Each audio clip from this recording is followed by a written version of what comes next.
Assalamualaikum warahmatullahi wabarakatuh. Nama saya Ukir Sifatur Rahman dengan NIM 2211191066. Dalam video kali ini saya akan menyampaikan materi semikonduktor dan dioda. Definisi semikonduktor. Semikonduktor adalah bahan yang memiliki nilai hambatan jenis Rho antara konduktor dan isolator, yakni sebesar 10⁻6 sampai dengan 10⁻4 ohmmeter. Jadi bahan semikonduktor ini adalah bahan dasar dalam pembuatan dioda. Nah, perbandingan hambatan jenis konduktor, semikonduktor, dan isolator dalam tabel. Kita lihat tembaga sebagai konduktor, hambatan jenisnya paling kecil, 1,7 dikali 10⁻8. Lalu silikon sebagai semikonduktor pada suhu 300 derajat Kelvin, hambatan jenisnya 2,3 dikalikan 10⁻3. Lalu ada gelas sebagai isolator, hambatan jenisnya paling besar, tidak bisa menghantarkan listrik. Hambatan jenisnya 7 dikalikan 10⁻6 ohmmeter. Dari tiga bahan tadi, tembaga, silikon, dan gelas masing-masing memiliki panjang 1 meter dan diameter 1 mm. Tabung bentuknya ceritanya. Jika pada kedua ujung bahan tersebut terpasang tegangan 10 volt, tentukan besarnya arus yang lewat pada masing-masing bahan tersebut. Penyelesaiannya, hitung dulu R atau hambatannya dengan rumus R sama dengan P atau Rho, hambatan jenis dikalikan L, panjang bahan per A, luas pelampang. Rho-nya tadi sudah tertera di tabel, tinggal masukkan. Lalu ada panjang bahan, di rumus sudah ada 1 meter. Lalu luas penampang ini dicari dulu rumusnya, A sama dengan V per kuadrat. Nah, jari-jarinya diameter per 2. Jika sudah menghitung hambatan dengan rumus ini, selanjutnya dihitung I untuk masing-masing bahan dengan rumus I sama dengan V per R. Ini hukum Ohm. Nah, perhatikan arus yang mengalir pada bahan-bahan tersebut dari yang terbesar, tembaga.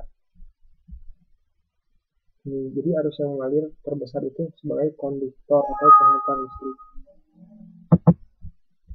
Lalu ada silikon sebagai semikonduktor dan gelas sebagai isolator. Arus yang mengalirnya paling kecil ya gelas, karena tidak bisa menghantarkan listrik.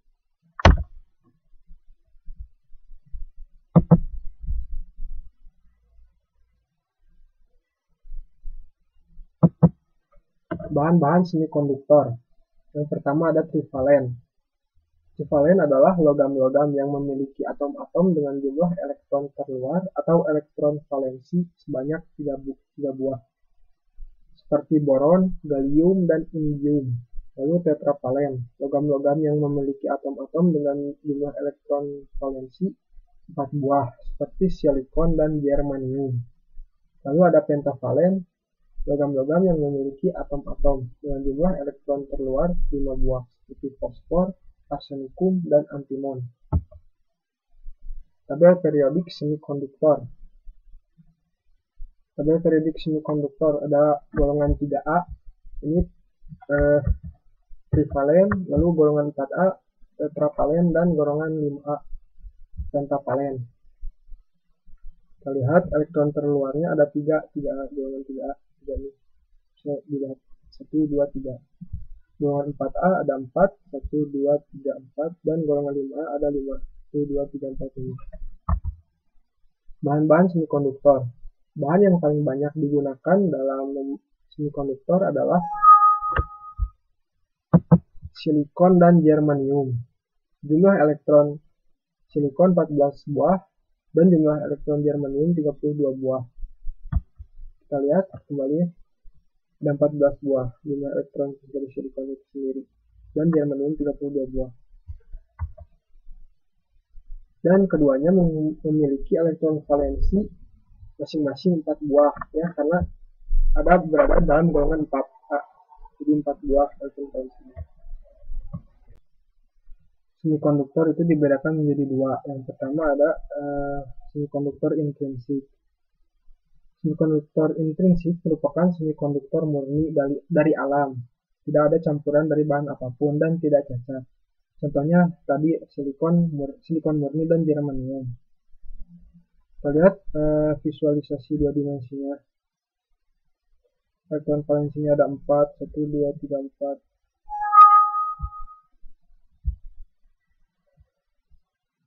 Lalu ini visualisasi dari tiga dimensinya seperti ini. Tidak ada campuran dari bahan apapun, silikon murni. Nah, jika semikonduktor intrinsik diletakkan pada suhu yang rendah, maka akan terjadi apa? Ada dua peristiwanya. Jadi semua elektron berada pada ikatan kovalen dan tak ada elektron bebas atau tak ada pembawa muatan sehingga bersifat sebagai isolator. Semikonduktor intrinsik jika pada suhu kamar atau suhu normal. Agitasi termal menyebabkan beberapa elektron valensi keluar dari ikatan kovalen menjadi elektron bebas sebagai pembawa muatan negatif. Yang kedua, munculnya elektron bebas diikuti dengan terbentuknya hole atau lubang sebagai pembawa muatan positif. Peristiwanya disebut sebagai pembangkitan atau generation. Yang ketiga, jika dipasang beda potensial atau tegangan, terjadi aliran arus sebagai konduktor dengan konduktansi yang rendah. Nah, ini ada spesifikasi dari sifat bahan silikon dan germanium. Bisa dilihat ada nomor atom, berat atom, kerapatan, konstanta dielektrik. Nah, ini pembawa muatan pada semikonduktor intrinsik. Ini jika semikonduktor intrinsik berada pada suhu di bawah suhu kamar atau di bawah suhu normal. Elektron valensinya ini akan terlepas ya dari ini sehingga menyebabkan terjadinya pembangkitan, dan ini yang tadinya harusnya hitam, hole-nya menjadi warna putih. Ini disebut hole. Lalu yang kedua adalah jenis semikonduktor ekstrinsik. Semikonduktor ekstrinsik adalah semikonduktor yang memperoleh pengotoran atau penyuntikan doping oleh atom asing. Semikonduktor ekstrinsik ini dibedakan lagi menjadi dua tipe. Ada tipe N dan tipe P. Nah, ciri-ciri semikonduktor tipe N adalah pengotoran oleh atom pentavalen seperti fosfor, arsenikum, dan antimon. Atom pengotornya disebut atom donor. Pembawa muatannya adalah muatan elektron. Sedangkan ciri-ciri dari semikonduktor tipe P adalah pengotoran oleh atom trivalen seperti boron, gallium, dan indium. Atom pengotornya disebut atom akseptor dan pembawa muatannya adalah hole. Tujuan doping ini adalah untuk meningkatkan konduktivitas semikonduktor dan memperoleh semikonduktor dengan hanya satu pembawa muatan, elektron atau hole saja. Konduktivitas sebagai info ya, konduktivitas itu adalah kemampuan bahan untuk menghantarkan arus listrik. Lalu ada perbandingan doping. Perbandingan doping atom dopan banding atom murni adalah 1:10⁻⁶ sampai dengan 1:10⁸.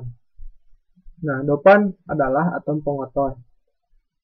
Atom-atom dopan pada semikonduktor tipe N adalah atom-atom pentavalen dan dinamakan atom donor. Dalam semikonduktor tipe N, atom dopannya disebut atom donor. Sedangkan pada semikonduktor tipe P dinamakan atom akseptor, atom pengotornya. Nah, ini ada ini gambarnya semikonduktor tipe N. Elektron bebas sebagian besar terjadi karena doping, dan sebagian kecil lainnya bersama hole karena generation atau pembangkitan akibat agitasi termal. Elektron bebas menjadi pembawa muatan mayoritas dan hole sebagai pembawa muatan minoritas. Bisa kita lihat ya, yang tadinya elektron terluarnya ada 4 plus 4 jadi 5 karena semikonduktor tipe N ini ciri khasnya adalah pembawa muatannya elektron. Jadi si elektron terluarnya jadi nambah jadi 5. Nah, sedangkan semikonduktor tipe P, hal sebagian besar terjadi karena doping, dan sebagian kecil lainnya bersama elektron bebas karena generation akibat agitasi termal. Hal menjadi pembawa muatan mayoritas, dan elektron bebas sebagai pembawa muatan minoritas. Beda dengan tipe N tadi, kalau semikonduktor tipe P, pembawa muatan mayoritasnya adalah Hall. Jadi yang tadinya elektron terluarnya ada 4 plus 4 jadi 3 karena Hall ini, pembangkitan ini. Ini bisa terjadi dan terus berkurang ya, elektron keluarnya, karena mayoritasnya Hall. Lalu ada piranti semikonduktor. Beberapa piranti semikonduktor, dioda pertemuan PN, transistor, termistor, SCR, silicon control rectifier, dan IC. Gambarnya ini IC ada LED, transistor. Lalu ada dioda pertemuan PN. Setelah kita ketahui ya, dioda itu terbuat dari bahan semikonduktor ekstrinsik karena PN itu tipe P dan tipe N digabungkan. Nah, suatu pertemuan PN adalah kristal tunggal semikonduktor yang pada satu sisinya mendapat penyuntikan atom akseptor. Atom akseptor ini atom doping dari tipe P, dan pada sisi yang lain mendapat penyuntikan atom minor, yaitu atom doping dari tipe N. Pertemuan PN ini, jadi pertemuan antara P dan N didekatkan, merupakan blok bangunan dasar atau basic building block bagi piranti semikonduktor. Nah, dioda pertemuan PN yang pada kedua sisinya didekatkan logam atau metallurgical bond sehingga terdapat dua ujung logam yang merupakan terminal atau elektrod, yakni anoda pada sisi P dan katoda pada sisi N. Nah, ini ilustrasinya pertemuan PN ini. Jadi atom-atom akseptor dari tipe P ini dan atom-atom donor dari tipe N didoping atau dicampurkan pada kristal tunggal semikonduktor. Kristal tunggal semikonduktor ini adalah silikon murni, contohnya intrinsik, jenis intrinsik. Hasilnya akan seperti ini. Sebagian tipe P dan sebagian menjadi tipe N. Jadi pertemuan PN. Nah, ini pertemuan PN ya. Di kedua ujung sisinya diletakkan logam dan kawat. Nah, hasilnya seperti ini. Yang ini anoda dan katoda. Bedanya adalah kalau katoda ini ada garis hitam di sini. Ini jika diodanya sudah dibungkus. Lalu simbolnya seperti ini. Kenapa simbol dari dioda ini ada tanda panah ini ya? Ada tanda panah sini karena sifat dioda itu sendiri sebagai penyarah. Jika arus masuk dari sini, dari anoda ke katoda, maka arus akan diteruskan. Namun jika arus masuk dari sini menghalang, teredam dari katoda ke anoda, maka arus tidak akan mengalir dan akan diredam. Pertemuan PN terbuka. Nah, pertemuan dari ion akseptor dan ion donor. Ion akseptor ini terdiri dari hol jenis P dan elektron jenis N. Bisa kita lihat tadi dari materi ya, jenis P ini kan muatan mayoritasnya adalah hol, dan jenis N ini muatan mayoritasnya adalah elektron. Lalu dipertemukan bidang pertemuan ini adalah lapisan pengosongan. Atom-atom yang mengandung hol dapat digambarkan sebagai ion-ion negatif karena kekurangan elektron. Dan atom-atom yang kelebihan elektron sebagai ion positif. Ion-ion akseptor adalah ion-ion negatif dan ion-ion donor adalah ion-ion positif. Pertemuan PN terbuka, saat P dan N dipertemukan, terjadi difusi elektron ke arah P dan difusi hol ke arah N, menimbulkan arus difusi ke kanan. Terjadi recombination atau penggabungan di sekitar bidang pertemuan sehingga elektron dan hole lenyap. Ini bidang pertemuan di tengah-tengah. Di sekitar bidang pertemuan tak terdapat pembawa muatan, disebut daerah pengosongan atau depletion region. Tegangan penghalang. Yang pertama, lenyapnya elektron meninggalkan ion donor positif dan lenyapnya hole meninggalkan ion akseptor negatif. Yang kedua, adanya ion positif dan negatif menyebabkan adanya medan listrik sehingga ada tegangan. Disebut tegangan kontak atau tegangan penghalang atau barrier potensial, menimbulkan arus drift ke kiri. Karena pertemuan PN ini terbuka, maka ada kesetimbangan antara arus drift dengan arus difusi. Nah, sekarang pertemuan PN dengan fase sikap maju atau forward bias. Adanya VD menyebabkan arus difusi lebih besar dari arus drift. Jika potensial penghalang sebelum diberi VD adalah V0, maka potensial penghalang turun menjadi V0 minus VD. Daerah pengosongan menjadi sempit. Pembawa mayoritas punya energi yang cukup untuk melewati potensial penghalang. Hole dari sisi P, pembawa mayoritas, dapat melewati daerah pengosongan menjadi pembawa minoritas di sisi N. Elektron dari sisi N, pembawa mayoritas, dapat melewati daerah pengosongan menjadi pembawa mayoritas di sisi P.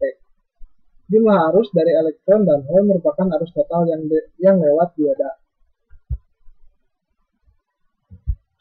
Lalu pertemuan PN dengan fase sikap mundur atau reverse bias. Dari gambarnya atau rangkaiannya bisa lihat perbedaannya ya. Di lapisan pengosongannya di reverse bias lebih banyak muatannya. Sementara di sini ada segini sedikit. Nah, bagaimana ininya? Ciri-cirinya itu hole pada sisi P bergerak ke kiri, elektron pada sisi N bergerak ke kanan, daerah pengosongan melebar, potensial penghalang menjadi V0 ditambah VD. Tidak ada arus lewat bidang pertemuan. Karena daerah pengosongan pada dasarnya merupakan semikonduktor intrinsik, agitasi termal dapat menyebabkan terjadinya generation sehingga muncul pasangan elektron dan hole pada daerah ini. Pengaruh medan listrik yang terpasang terhadap adanya elektron dan hole di daerah pengosongan menyebabkan terjadinya arus yang arahnya dari katoda ke anoda dan disebut arus balik saturasi yang besarnya 10⁻⁸ sampai dengan 10⁻14 ampere. Lalu ada grafik arus dioda. Ini grafik dari forward bias dari 0 terus lalu naik jika diberi tegangan atau jika diberi beda potensial naik. Lalu jika reverse bias akan berada di 0 terus ya rata, kemudian akan turun atau breakdown jika kita beri tegangan terlalu besar ya, misalnya di sini 100 volt, ini lalu turun. Lalu simbol dioda Zener seperti ini.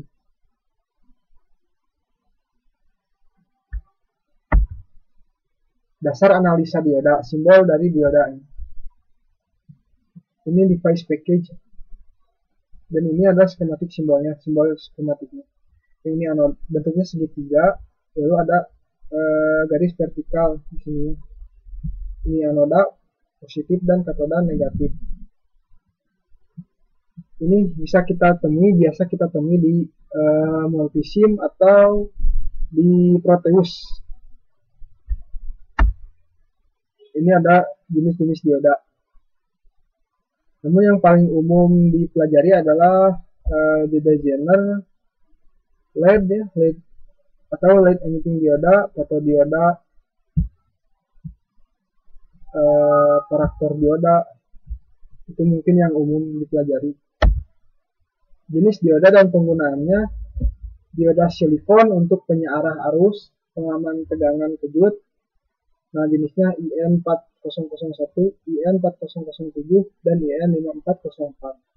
Dioda Zener untuk mengatur tegangan Zener 6,2 volt, Zener 3,2 volt. Dioda bridge atau untuk penyearah gelombang penuh pada rangkaian satu daya.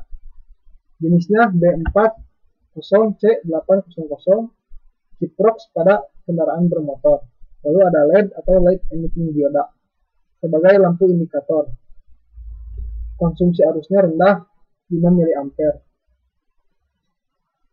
dan tegangannya atau long life-nya 1,5 sampai 3 volt. Cukup sekian materi dioda dari saya. Mohon maaf jika banyak kesalahan. Assalamualaikum warahmatullahi wabarakatuh.